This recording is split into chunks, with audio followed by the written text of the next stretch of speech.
السلام علیکم ورحمۃ اللہ وبرکاتہ۔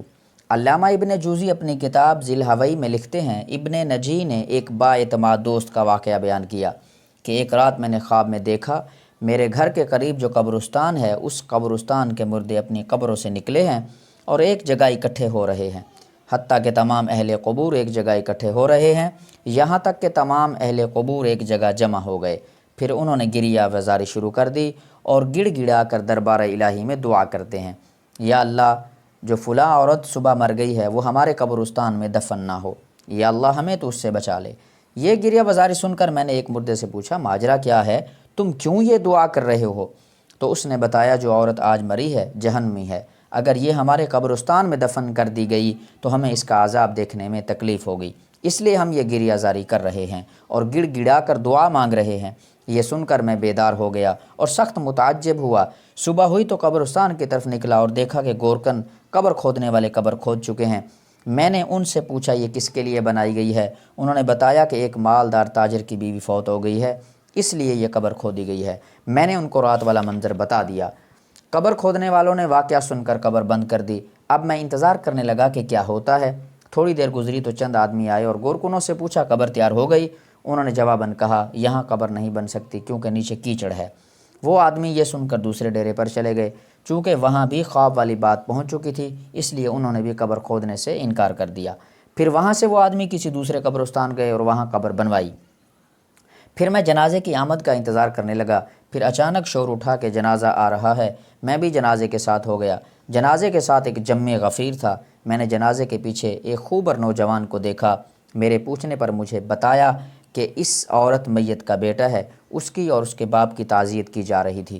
جب میت دفن کر دی گئی تو میں نے ان دونوں کے قریب گیا اور کہا، میں نے رات میں خواب دیکھا ہے، اگر اجازت ہو تو بیان کر دوں۔ یہ سن کر باپ نے یعنی مرنے والے کے خامد نے کہا، مجھے خواب سننے کی ضرورت نہیں، لیکن لڑکے نے کہا، سنائیے۔ میں اسے تخلیہ میں لے گیا اور خواب بیان کر دیا اور پھر اس سے کہا، تجھے چاہیے کہ تو اس بات کی تفتیش کر اور وجہ معلوم کر کیوں قبر والوں نے گڑ گڑا کر یہ دعائیں کی ہیں۔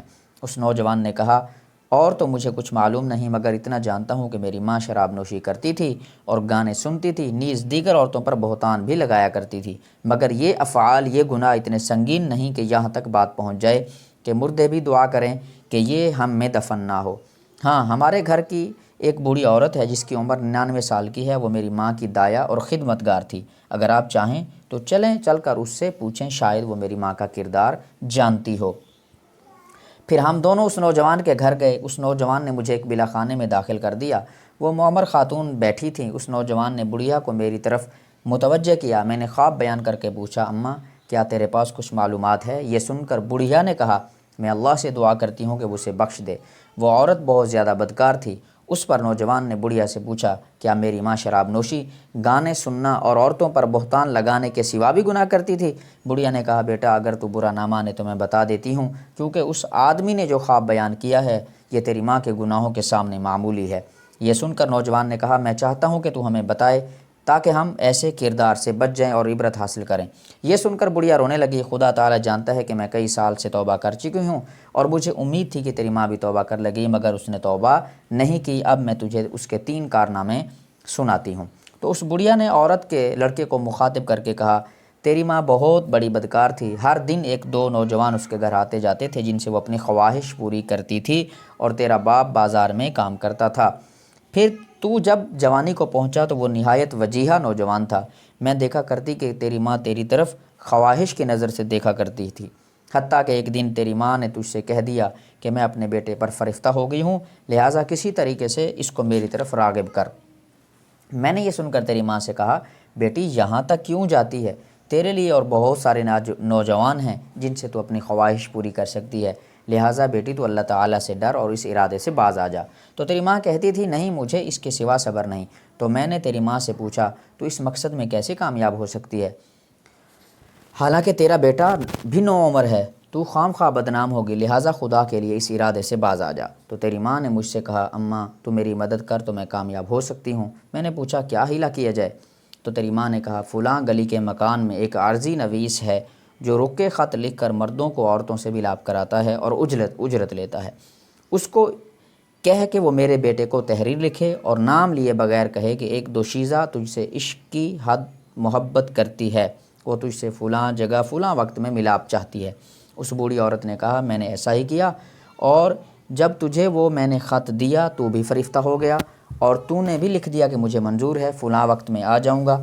تو میں نے تیری ماں کو وہ خط لا کر دے دیا۔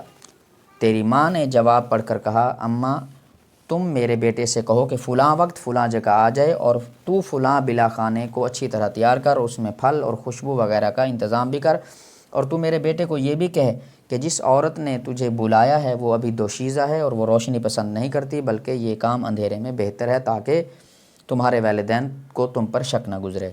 پھر میں تیرے پاس آئی تھی تو نے یہ بات مان لی اور رات کا وقت مقرر ہوا۔ میں نے تیرا جواب تیری ماں کو پہنچایا تو اس نے بہترین کپڑے پہنے اور عمدہ خوشبو لگائی، اور وہ اس بلا خانے میں پہنچ گئی، اور پھر تو بھی پہنچ گیا، اور پھر داد و عیش و سحری تک جا رہا۔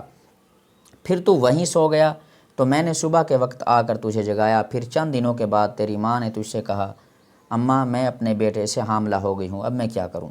تو میں نے کہا مجھے تو کچھ سمجھ نہیں آ رہی تو کیا کرے، لیکن تیری ماں کسی ہیلے بہانے سے تجھ سے اپنی خواہش کرتی رہی، حالانکہ ولادت کا وقت قریب آ گیا۔ تو تیری ماں نے تیرے باپ سے کہا کہ میں بیمار ہوں، میں چاہتی ہوں کہ کچھ دن اپنی ماں کے پاس رہوں، تو تیرے باپ نے اجازت دے دی۔ پھر میں اور تیری ماں تیری نانی کے گھر چلی گئیں، وہاں ایک کمرے میں رہائش رکھ لی، اور جب ولادت کا وقت آیا تو میں ایک دایا کو بلا کر لائی۔ تیری ماں کے ہاں ایک بچہ پیدا ہوا جو کہ تیری ماں نے مار دیا، اور پھر ہم نے وہ بچہ وہیں دفن کر دیا۔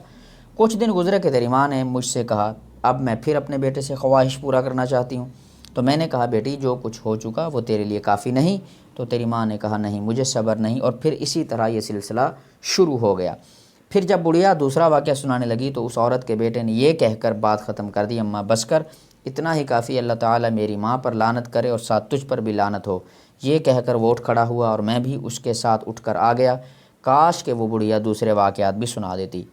اندازہ کیجئے کہ جب انسان کی شرم و حیا ختم ہو جائے تو وہ کس قدر پستی میں چلا جاتا ہے۔ ہمیں چاہیے کہ اس واقعہ سے سبق حاصل کریں اور اللہ تعالیٰ سے پناہ مانگے، اللہ تعالیٰ ہماری حفاظت فرمائے، آمین یا رب العالمین۔